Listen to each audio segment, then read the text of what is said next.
ఇటీవలి కాలంలో విదేశాల్లో ఉన్న ఎన్ఆర్ఐలపై అక్కడి వారిలో ద్వేషం పెరిగిపోతోంది. హేటర్స్ పెరుగుతున్నారు. మనోళ్ళు ఏ ఉత్సవాలు చేసుకున్నా వాటిని నెగటివ్గా చూస్తున్నారు. మన వాళ్ళు చదువుకున్నా ఉద్యోగాలు చేస్తున్నా చాలా అభద్రతా భావంలోకి వెళ్ళిపోతున్నారు.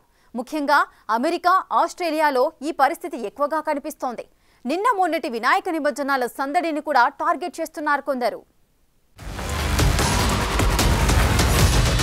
ఆస్ట్రేలియాలో దాడులు, అమెరికాలో నిరసనలు, ఎన్ఆర్ఐలపై వరుస విద్వేషాలు, అభద్రతా భావమా?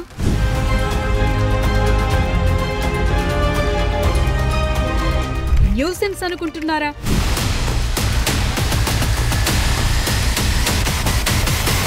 ఇక్కడ చూడండి, ఇది మార్చ్ ఫర్ ఆస్ట్రేలియా ర్యాలీ.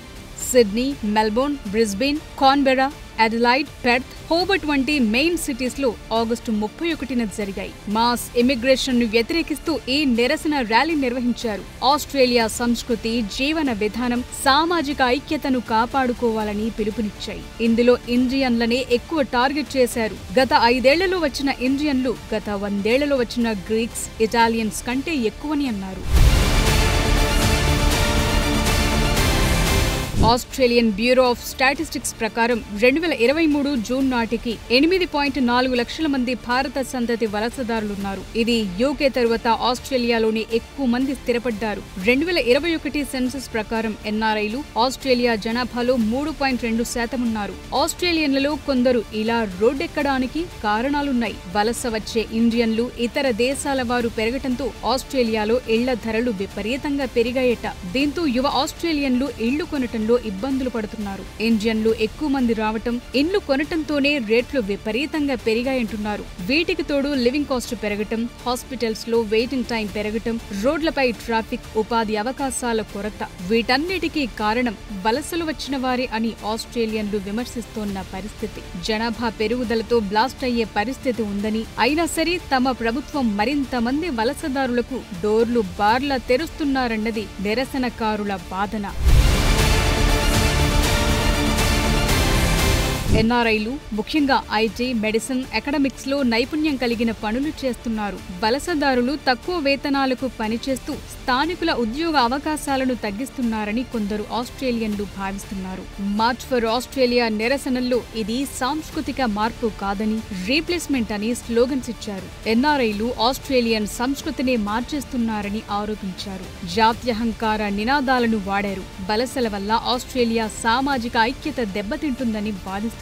ఎన్ఆర్ఐలలో చాలా మంది లేబర్ పార్టీకి మద్దతిస్తున్నారని, ఇది ఎన్నికల ఫలితాలను ప్రభావితం చేస్తుందని మరికొందరు అనుకుంటున్నారు. ఈ ఏడాది ఆగస్టు 20న సిడ్నీలో రైల్లో 2 భారతీయ మహిళా విద్యార్థులపై దాడి జరిగింది. భారతీయ వలసదారులు, ముఖ్యంగా విద్యార్థులు, యువ ప్రొఫెషనల్స్ ఈ నిరసనలతో భయాందోళనలో ఉన్నారు. వీటిపై భారత విదేశాంగ మంత్రిత్వ శాఖ అలర్ట్ గా ఉంటుంది. అలాగే ఆస్ట్రేలియా ప్రభుత్వంతో సంప్రదింపులు జరిపింది కూడా. నిజానికి భారతీయ వలసలను రీప్లేస్మెంట్ గా చిత్రీకరించడం తప్పుడు ఆరోపణ. ఆస్ట్రేలియా ప్రభుత్వం అనుమతిస్తేనే మనోళ్లు వలస వెళ్లారన్నది వాస్తవం. ఒకవేళ వారు వీసాలు ఇవ్వకపోతే భారత్ నుంచి ఎందుకు వెళ్తారు? ఈ మాత్రం బుద్ధి ఆస్ట్రేలియన్లకుండాలి. పైగా మనోళ్లు అక్కడ పెట్టే చదువు ఖర్చులతో ఆస్ట్రేలియా ప్రభుత్వానికే చాలా ఆదాయం వస్తోంది. ట్యూషన్ ఫీజులు, నివాసం ఉండేందుకు మనవాళ్లు పెడుతున్న ఖర్చు అక్షరాల 9 బిలియన్ ఆస్ట్రేలియన్ డాలర్లు. విదేశీ విద్యార్థుల చదువులతో ఆస్ట్రేలియా ఎకానమీకి 47.8 బిలియన్ ఆస్ట్రేలియన్ డాలర్లు అందుతోంది. బయట నుంచి వచ్చిన వారితో హాస్పిటాలిటీ, ఎడ్యుకేషన్ సహా ఇతర రంగాల్లో 2.5 లక్షల కొత్త ఉద్యోగాల సృష్టి జరిగింది. ఇవన్నీ చూడకుండా మా ఉద్యోగాలు పోతున్నాయి, మా సంస్కృతి ధ్వంసమవుతోంది, మాకు ఇండ్లు దొరకట్లేదంటున్నారు. ఇది బాగుంటే చూడలేని పరిస్థితి. విదేశాల్లో మనోళ్ళు ఉత్సవాలు చేసుకున్నా ఓర్వలేరు. ఎవరికీ హాని చేయకుండా మన సంప్రదాయాలను పాటించినా ఏదో దాడి జరిగిపోతుందన్నట్లుగా చూస్తున్నారు. ఇటీవల అమెరికాలోని పలు ప్రధాన నగరాలైన డల్లార్, హ్యూస్టన్, టెక్సాస్ వంటి చోట్ల ఎన్ఆర్ఐలు, ముఖ్యంగా తెలుగు వాళ్ళు వినాయక చవితి వేడుకలు ఘనంగా జరిపారు. వాటిపైన అక్కసు వెళ్లగక్కేలా కొందరు అమెరికన్లు పోస్టులు పెట్టారు. వీటికి తోడు మన ఎన్ఆర్ఐల్లో కొందరు వాళ్ళ దగ్గర ఇంటికో గన్ ఉంటుంది, కాల్ చేస్తారన్న కామెంట్లు చేసిన పరిస్థితి.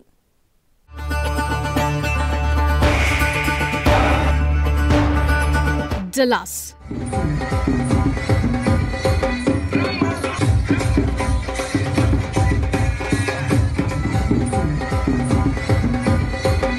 Texas.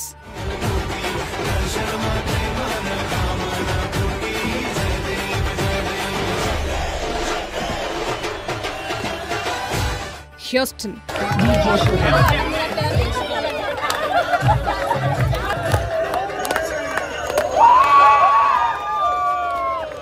Germany.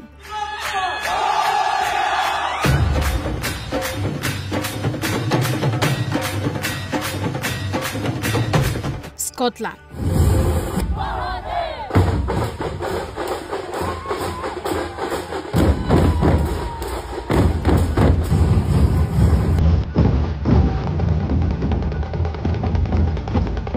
London. दिखाना ही होगा, अगले बरस आना है, आना ही होगा, देखेंगी तेरी राहें, जैसी आगे तो मान वे तू। ఇలా అన్ని చోట్ల ఎన్ఆర్ఐలు ఘనంగా వినాయక చవితి వేడుకలు నిర్వహించారు. రోడ్లపై గణేశుని శోభాయాత్ర ఘనంగా నిర్వహించారు, ధూమ్ధాం చేశారు. ముఖ్యంగా డలాస్ లో రోడ్లపై చేసిన డాన్సుల వీడియోలు వైరల్ అయ్యాయి. ఓ అమెరికన్ మహిళా పోలీస్ ఆఫీసర్ కూడా వీళ్లతో కలిసి డాన్సులు చేశారు. అయితే వీటిపై అమెరికన్ నెటిజన్లు అలాగే మరికొందరు ఎన్ఆర్ఐల నుంచి విమర్శలొచ్చాయి. విదేశాలకు వెళ్లి ఇలాగేనా చేయటం అని కొందరంటే, అమెరికాలో కాలనీల్లో ఇదేం పద్ధతి అని మరికొందరు సోషల్ మీడియాలో పోస్టులు పెట్టారు. తమ పిల్లల్ని అమెరికాలో పెంచాలనుకుంటున్నామని ఇండియాలో కాదంటూ ఓ నెటిజన్ పోస్టు పెట్టడం తీవ్ర దుమారానికి కారణమయ్యింది. ఇంకొందరైతే అమెరికా సంస్కృతిపైనే దాడి అన్నారు.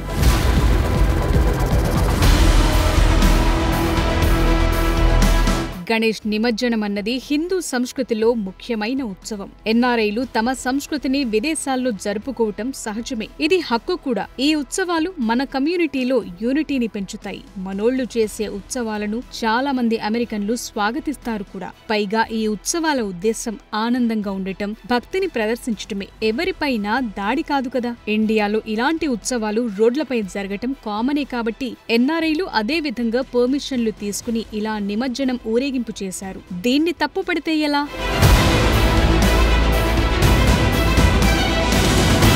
శబ్ద కాలుష్యం, ట్రాఫిక్ అంతరాయం, పబ్లిక్ ప్లేసుల్లో రంగులు చల్లటం వంటి వాటికి పరిమితులుండొచ్చు. కొందరు స్థానికులకు అసౌకర్యం కలిగించొచ్చు. అంతేగాని వీళ్లు ఎవరి పట్ల అనుచితంగా వ్యవహరించలేదు. ఈ విషయంలో అమెరికన్ల కంటే కొందరు ఎన్ఆర్ఐలే ఎక్కువ పరేషానవుతున్నట్టు కనిపిస్తోంది.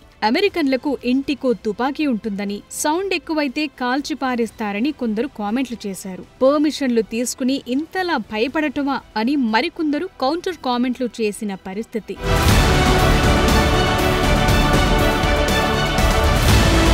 లండన్లో ప్రవహిస్తోన్న నీటిలో ఇలా నిమజ్జనం చేశారు. దీనిపైన అక్కడ విమర్శలొచ్చాయి. నదుల కాలుష్యానికి కారణమవుతున్నారన్నారు. ఈ భారతీయ ఉత్సవాలకు H1B వీసాలను లింక్ చేసిన మహానుభావులు ఉన్నారు. ఇలా చేస్తూ ఉన్న వీసాలు కూడా ఊస్టింగ్ అవటం ఖాయమని మరికొందరు కామెంట్లు చేశారు. అమెరికాలో ఏ సిటీ అయినా శబ్ద కాలుష్య నియమాలు కఠినంగా ఉంటాయి. రెసిడెన్షియల్ ఏరియాల్లో రాత్రి 10 గంటల తరువాత లేదా రోజువారీ సమయాల్లో డెసిబెల్ లిమిట్స్ పెడతారు. ఆ ప్రకారం ఉత్సవాలు చేసుకున్నా తప్పుపడితే ఎలా అన్నది మరికొందరి ప్రశ్న.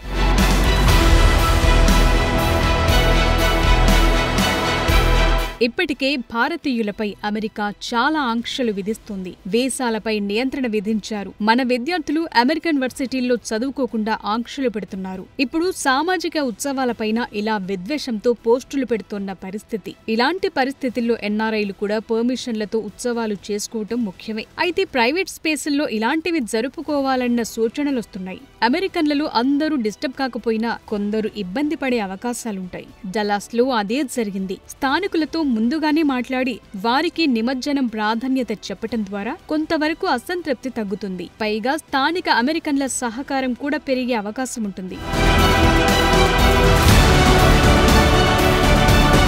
వైరల్ అయ్యే వీడియోలతో రాజకీయ లేదా సామాజిక వివాదాలకు దారితీయొచ్చు. ఎన్ఆర్ఐలు తమ సాంస్కృతిక గుర్తింపును కాపాడుకోవటం ముఖ్యం. అదే సమయంలో అక్కడి సంస్కృతి చట్టాలకు అనుగుణంగా ఉండాల్సిందే. నిజానికి డలాస్లో జరిగిన నిమజ్జన కార్యక్రమంపై ఇండియన్ డయాస్పోరాపై పెరుగుతోన్న జాతి వివక్షను హైలైట్ చేసింది. 2025లో H1B వీసా వివాదం, ట్రంప్ ఇమిగ్రేషన్ సంస్కరణల నేపథ్యంలో మనోళ్లు మరింత అలర్ట్ గా ఉండాల్సిన పరిస్థితులను తీసుకొచ్చాయి.